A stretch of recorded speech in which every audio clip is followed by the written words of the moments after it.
स्वागत के लिए आमंत्रित करता हूं। शहर जी में आगे बढ़ा सकता है, पूरे देश में युवाओं को यदि कोई मौका दे सकता है तो उसका नाम है भूपेश बघेल।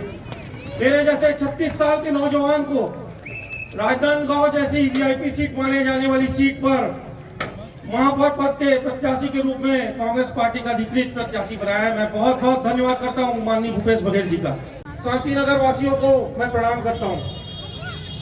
कब तक राजनांदगांव कवर्धा में बैठे हुए गांव से चलेगा?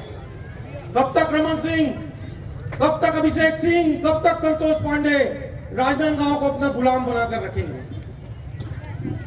उनके पास एक ही आदमी है, जब पार्षद का चुनाव आता है उसको लड़ा देते हैं, महापौर का चुनाव आता है उसे लड़ा देते हैं, सांसद का चुनाव आता है उसे ही लड़ाते हैं, फिर महापौर का चुनाव आता है फिर उसे मौका मिल जाता है। वाले मधुसूदन यादव का टैग उस दिन खत्म हो जाता है जिस दिन वो दलेश्वर साहू जी से 25,000 वोटों से हार जाते हैं। उस दिन से राजनांदगांव की जनता से वो बहुत दूर है। लगातार मुझ पर आरोप लगाते आ रहे हैं कि मेरे पास अनुभव नहीं है। मैं 36 साल का युवा हूं, मेरे पास अनुभव नहीं है। हाँ, मेरे पास अनुभव नहीं है भ्रष्टाचार करने का। हाँ, मेरे पास अनुभव नहीं है नगर निगम की दुकान को बेचकर कमीशन खाने का। मेरे पास अनुभव नहीं है रेती मुरुम चोरी करवाने का। मेरे पास अनुभव नहीं है शराब के कोचिए पैदा करने का। मेरे पास अनुभव नहीं है गुंडागर्दी करने का। लेकिन माता पिता ने जिस दिन से पैदा किया उस दिन से जनता के दुख सुख सहने का अनुभव तो दे ही दिया।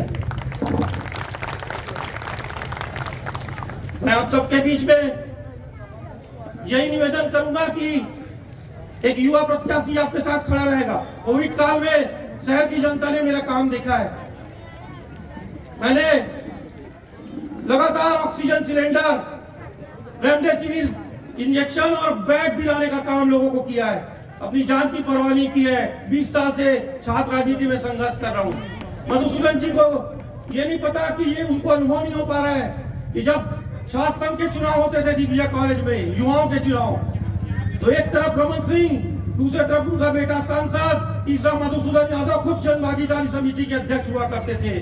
लेकिन कभी दिग्विजय कॉलेज में उन्हें जीतने का मौका युवाओं ने नहीं दिया।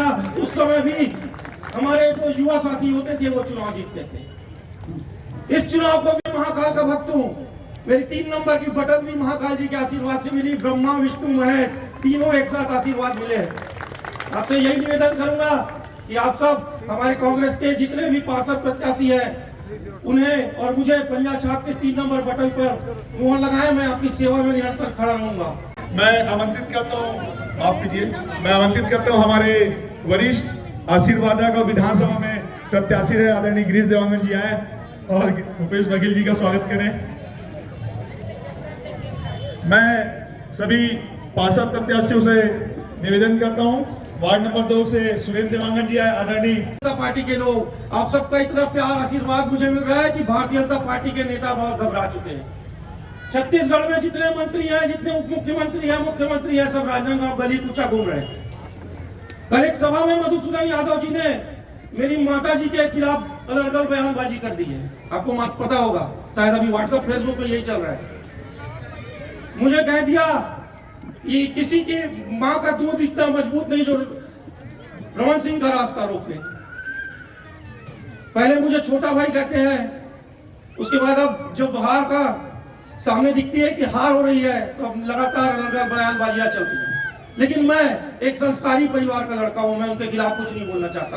राजनीति मुद्दों में करूंगा, मूल्यों की करूंगा, लेकिन अनर्गल बयानबाजियां उनके खिलाफ नहीं करूंगा। नहीं तो शहर की जनता जानती है कि उनके खिलाफ यदि मैं बोलना शुरू करूं तो शायद वो चेहरा भी नहीं दिखा पाएंगे। और का प्रत्याशी हूं कांग्रेस पार्टी से, मेरे खिलाफ की गई टिप्पणी का जवाब जरूर मिल जाएगा।